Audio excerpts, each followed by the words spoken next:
Hello everyone, welcome to another video here, and today we're gonna do something different. We've made a lot of videos concerning a few different Total War tactics for Rome 2, and today we're gonna evaluate them all. Both how good they are against the players themselves in head-to-heads or just regular multiplayer, or against the AI in your own single-player campaigns. So we're gonna have two sets here, tier lists open. We're gonna have the first one here, which is gonna be for the multiplayer. Then the second one over here, that's going to be for the AI. And I think we're just going to start off with the artillery tactics. And to be honest, against a player, I would say they are probably B tier. Well, it depends on how you use them. Because like, if you're a complete dipshit and try to just snipe your enemy general, then it's obviously an A tier.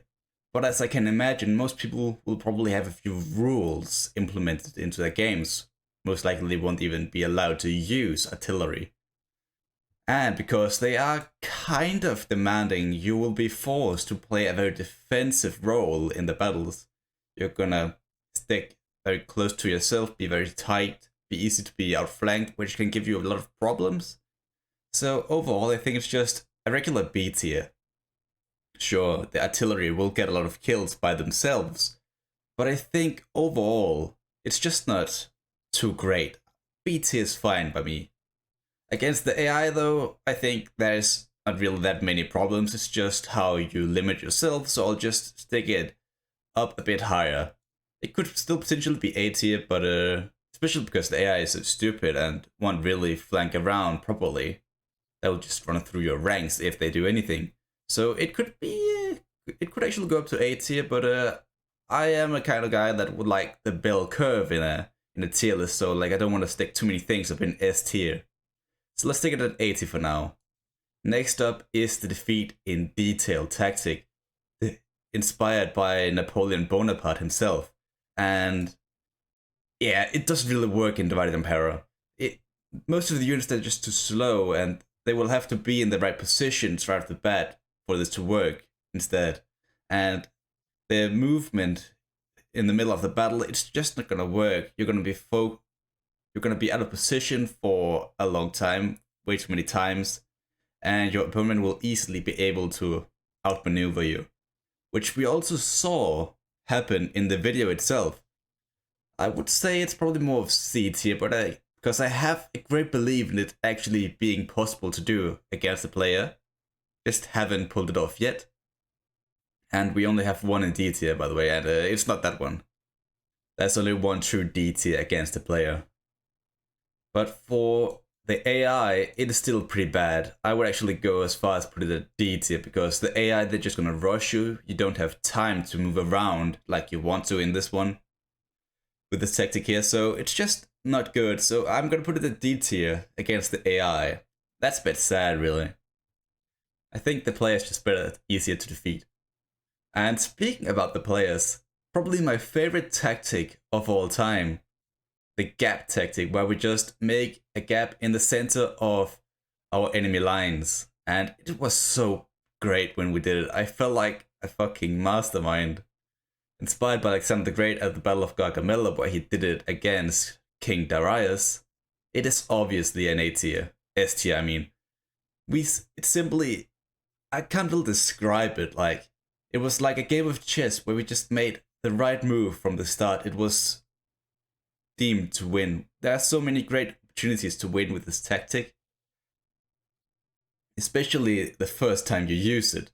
I think it's also a very unique tactic in that sense, because I doubt you'll be able to pull this off more than once against the same person. Like, I've only played this once against him as a holic. I haven't dared to do this again against him.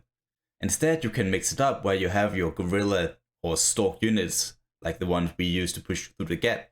You can keep them in different areas around the map. You can keep them in the wings, or even put them behind him to make him think now that they will come through the center, but in reality they will actually appear behind him this time. So it's all about mind games, really, this tactic. It's a mind games tactic, and I just think it's an S tier tactic. It can be devastating against anyone, and I just love it so much. Against the AI though, it's not worth it at all. It's probably the worst tactic against the AI, I mean, the AI can fall for it if you are lucky, but I highly doubt it. It is not good enough against the AI. Just leave it down here. And that says a lot because the AI is quite easy to outmaneuver. But I have to put something in D tier, so let's just leave it at those two here. Next up, we have the echelon formation, and to be honest, it is nothing special.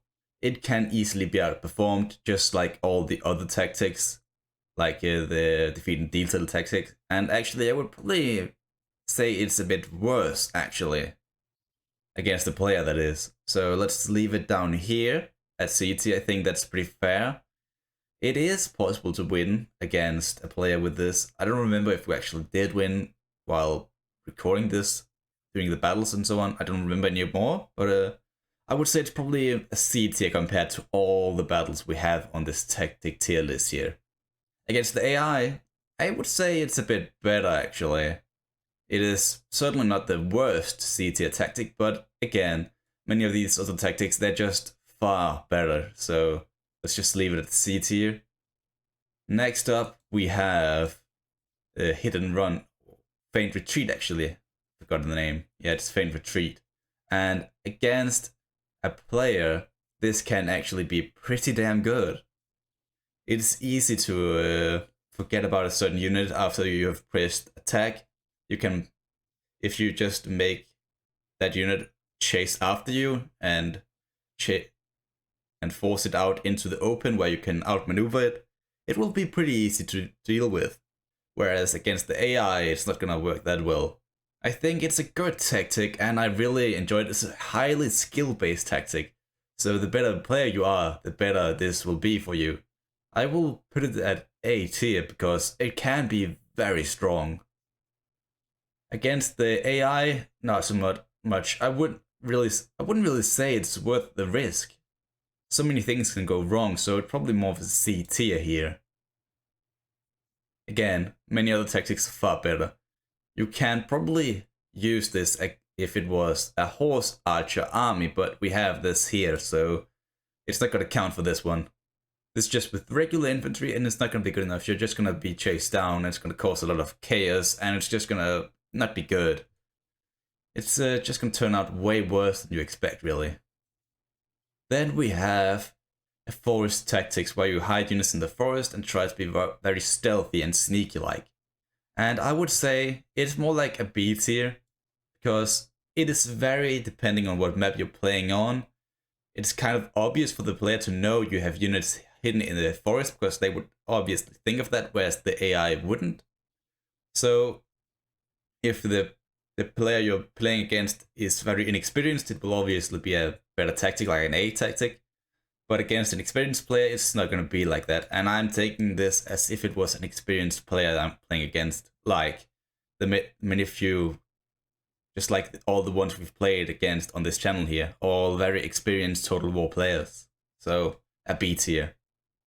And I would actually be inclined to say it's the same for the AI.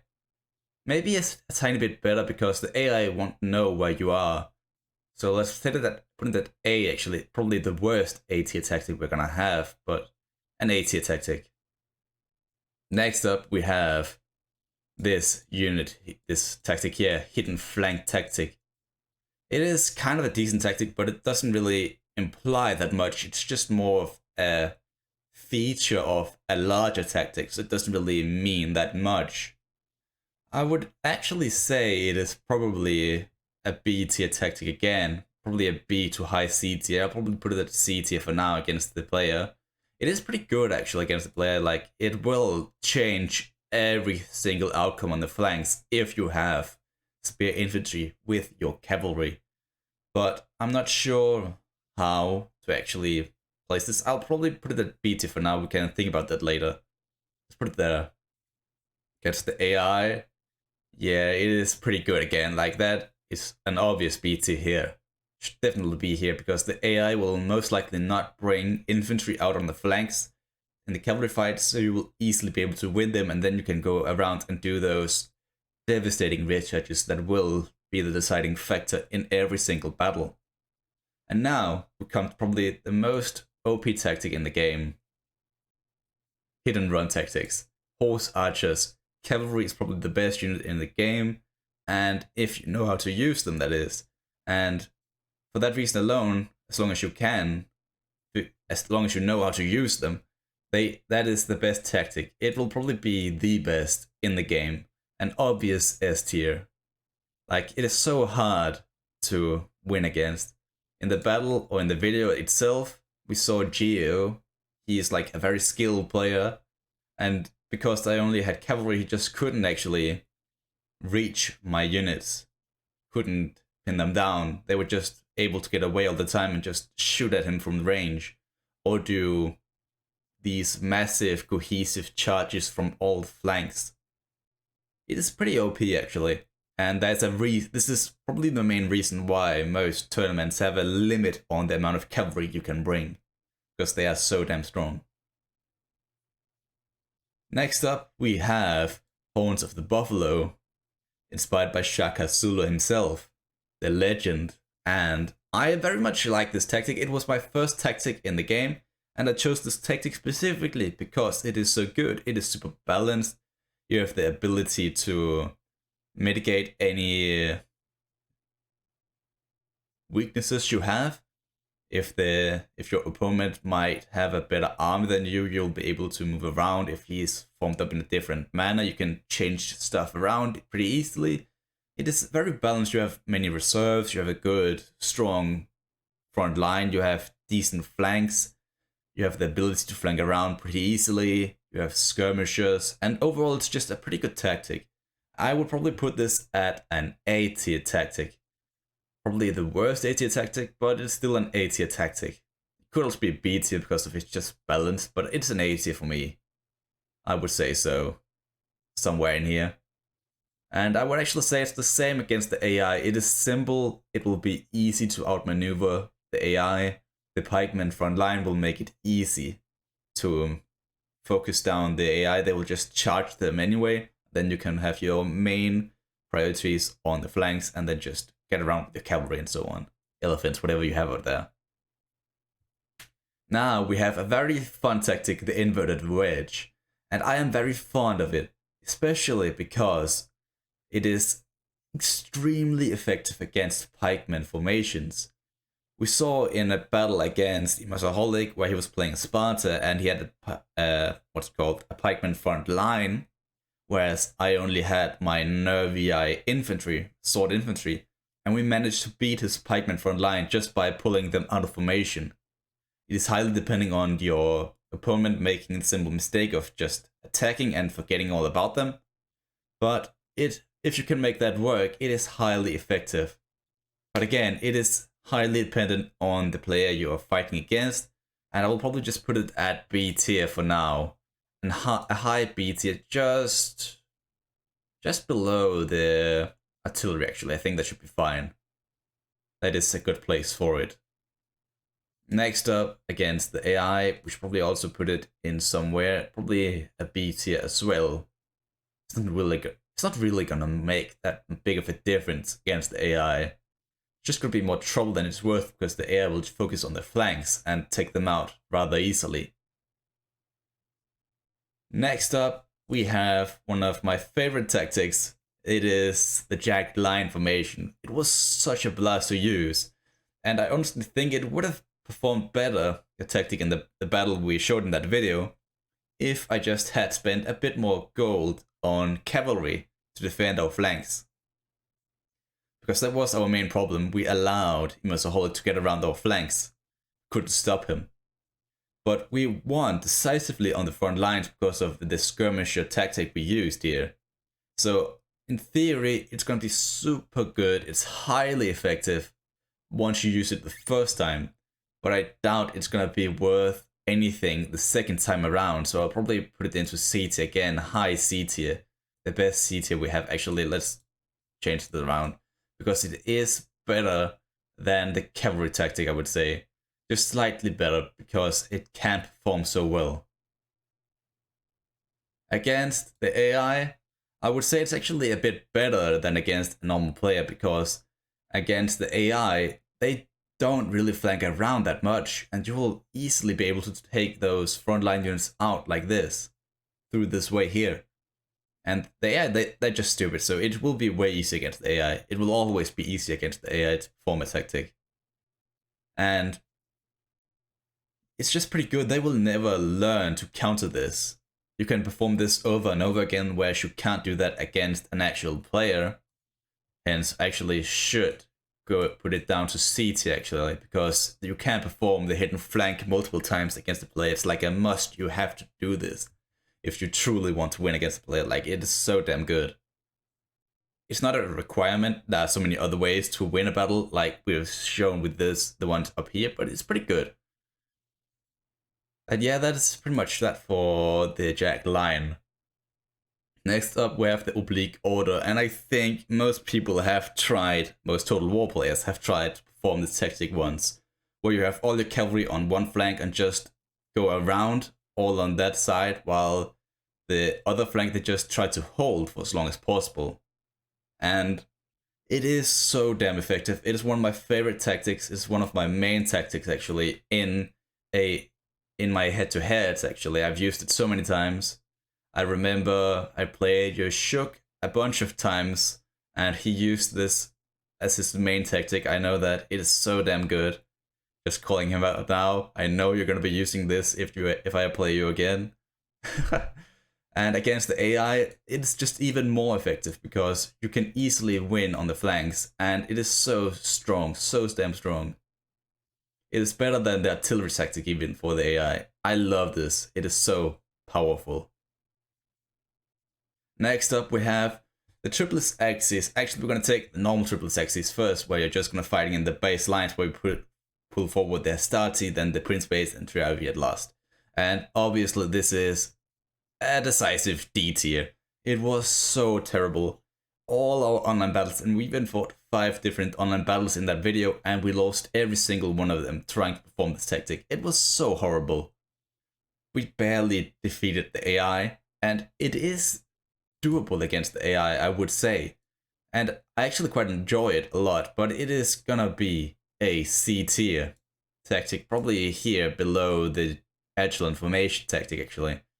A C tier tactic, it's not that great, but it can perform very well, and just an overall very strong tactic. Just not in the game, sadly. Only in real life it is strong. It's a bit sad, really, but if you try to play it the flexible way, it gets a bit better. Not that much, but you can win battles this way.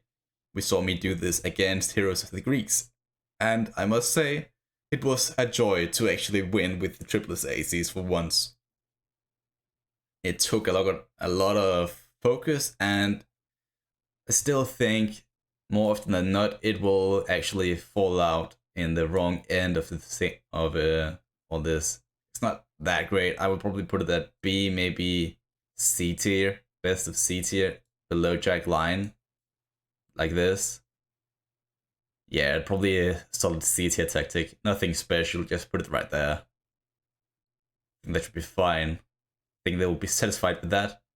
And against the AI, well, it's the AI again. They are pretty stupid. I'll probably put it up at B tier this time around because it is the AI. So the worst of the B tier, probably, yeah, that should be fine. Then last but not least, we have not the invert, but the just regular Wedge. This is my go-to tactic whenever I fight against horse archer armies, or just horse-focused factions where they have a lot of cavalry, because it is so easy to win this way. The AI will just charge in their cavalry against your front line. They will be destroyed that way.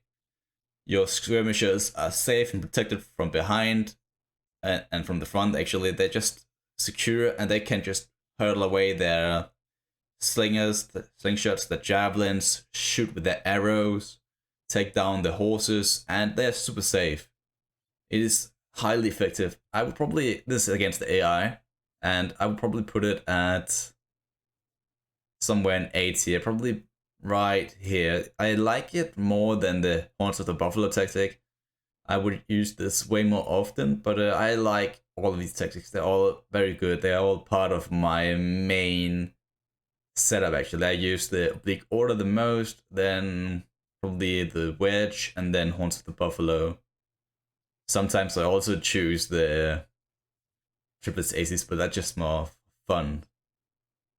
Horse hit and run tactics, they're most likely the best. And we can just confirm that against the AI as during my Sparta campaign, when we actually migrated up into Germania, we used the Summation Horse Archers and they just saved our ass, pretty much.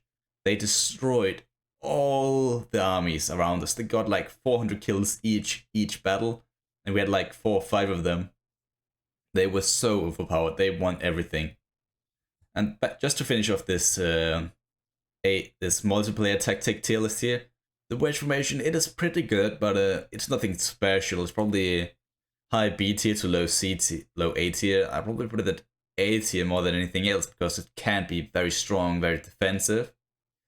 It's easy to lure your enemy in to make them make the first move, make a mistake. You can use your skirmishers to great effect. And overall, a good tactic. So this is probably how I feel about Total War. I don't Total War tactics in Rom 2, and I'm not sure if I should make any changes. Hit and run, that's correct. The S tier I'm confident in against the players. A tier for multiplayer, Oblique Order, yes. Untitled Buffalo and Wedge, I would say that's pretty fine. This tactic here, Faint Retreat, yeah, it's probably good. It's an A tier, yeah, let's put it at that. Inverted Wedge and Artillery, yeah, that should be fine. Probably place the hidden flank above the forest tactics. Jag line down here.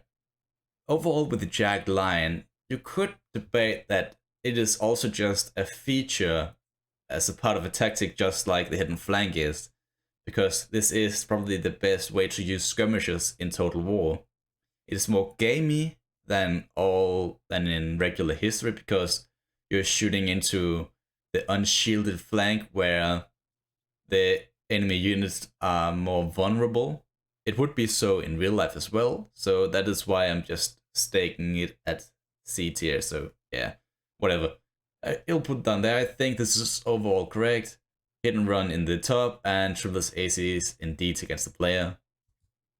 For the AI, yeah, I'm pretty confident with this as well. This is pretty fine. In theory, every single tactic could be at A tier or B tier. There is no need for actual C or D tier, but just now that we have the options available, I'll still make it a bit more spread out so we can actually see which ones are actually the best tactics. And this is how I would go for it. Possibly, I could say that Oblique Order is an S tier tactic against the AI because it is so damn effective. The AI don't know what they're doing actually, and they'll just get stuck and clumped up in the center, especially if it is a pike faction. They are gonna be so weird actually, so I'll probably stick it here actually. Yeah, that should be fine by me. And this is my final verdict on everything. This is how I think, what I think about all the tactics. That's also, I could probably have implemented the hammer and anvil tactic, but I think it is so basic. Like just go around the flanks and do rear charges once the enemy is engaged. And it's pretty much the basic premise of every single tactic we have. Like Oblique Order, get around your flanks, and just do rear charges. Horns of Buffalo, do the same thing. And yeah, I'll just leave it at that really. I don't need to make a video of that. I think everyone should know about how that works. It is like part of every single tactic really. But with that said, I would like to hear what you think about this tier list here. This is my verdict, and now I would like to hear yours. What is your favorite tactic? What is your worst tactic? What do you like to play with the most in your own single player campaigns? Do you like to play with the Triplets Acies? Do you find it way stronger than I do? Or do you like to play something different like with horse archers? Let me know in the comments below. But until the next time, everyone, goodbye.